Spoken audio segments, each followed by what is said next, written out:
Samsung is refreshing the Galaxy A series rather early this year.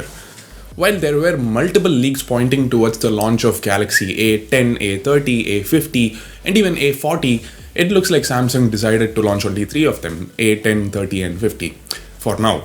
In this video, let's unbox the best of them, the A50, and see what's new about it. Before we begin, let me introduce myself. My name is Ashwin Sundar. This is Technology Jock. Kindly subscribe to the channel and more importantly, hit the bell icon for more videos like this. It really means a lot to me.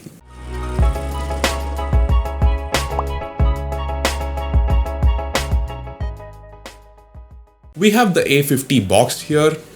We have the phone itself, some paperwork including SAR values, a transparent case for protection, a wall charger that supports 15 watts fast charging, USB Type-C cable, earphones, and a SIM ejector pin.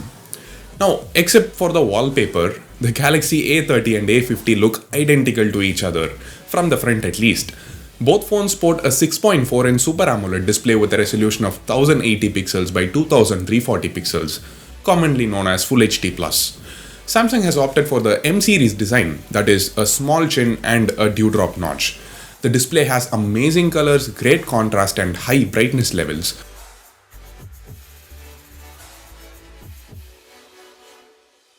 For the back panel, Samsung has gone with a prism design with 3D curved edges, and I bet you can't guess the color of the phone. The way it catches light is just amazing, very colorful, and I love it. And yes, what you're seeing at the back is a triple camera setup. There is no fingerprint scanner unlike on the A30, because on the A50 we have an in-display fingerprint scanner. More on that later. Let's now talk about the internals. The Galaxy A50 is the only phone in the A series to come with a new chip.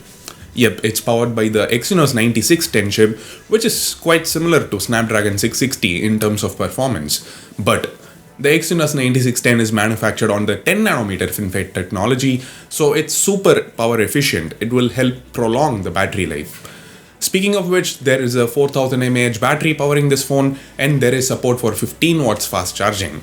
This phone comes in two different variants, one with 4GB RAM and another with 6GB RAM. Both variants have 64GB internal storage, and there is also a dedicated slot for micro SD cards. Now, the Galaxy A50 has a 25 megapixel camera on the back as well as the front. There is a secondary rear camera which is an 8 megapixel ultra wide angle camera. And like we saw earlier, there is also a third camera which is a 5 megapixel depth sensor which helps capture portrait mode, or as Samsung calls it, live focus images. Now, Samsung is marketing this phone as an action smartphone. They claim it can replace your action cameras like GoPro, Procus, and so on. How exactly do they think it's possible? Well, it's because you can shoot videos using the ultra-wide-angle camera, which can cover a 123-degree field of view, compared to just 75 or 78 on a regular smartphone. Also, a product briefing material from Samsung says that the phone has EIS or electronic image stabilization, but when I spoke to someone from Samsung, they said it's not available yet, which means it's probably coming via a software update soon.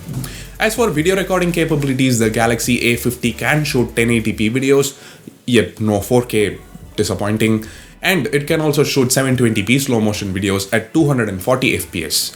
There is one main thing that really sets the A series apart from the M series. It's the software. The A50 runs on the latest One UI based on Android 9 Pie. This is supposed to offer a reasonably snappy experience compared to Samsung's previous Samsung Experience UI. Some useful features including motion gestures and smart capture are available. And of course, there is also face unlock if that's your preferred mode of unlocking phones. But beware, it's not as safe as the in-display fingerprint scanner. But then the fingerprint scanner is quite slow. I mean, you only have to place your finger for a fraction of a second, but the phone takes some more time to approve your fingerprint. Now, Samsung's A series phones in the past have impressed me, but none of them had a great price tag. I mean, a cheap price tag. But this time around, I can say they have priced these phones quite sensibly. The 4GB variant costs 19,990 rupees and the 6GB variant costs 22,990 rupees. What do you think about these upper mid-range phones from Samsung? Worth the price? Worth buying over the M series phones? Worth buying over the Redmi Note 7 Pro and the Poco F1? Do you want to see a camera comparison between the A50 and any other phone? Tell me everything in the comment section. Hit the thumbs up button if you liked the video, subscribe to Technology Jock for more like this, and more importantly, hit the bell icon to stay updated with all my videos. Thanks a lot for watching. This is Ashwin Sundar, and I'll see you soon. Bye.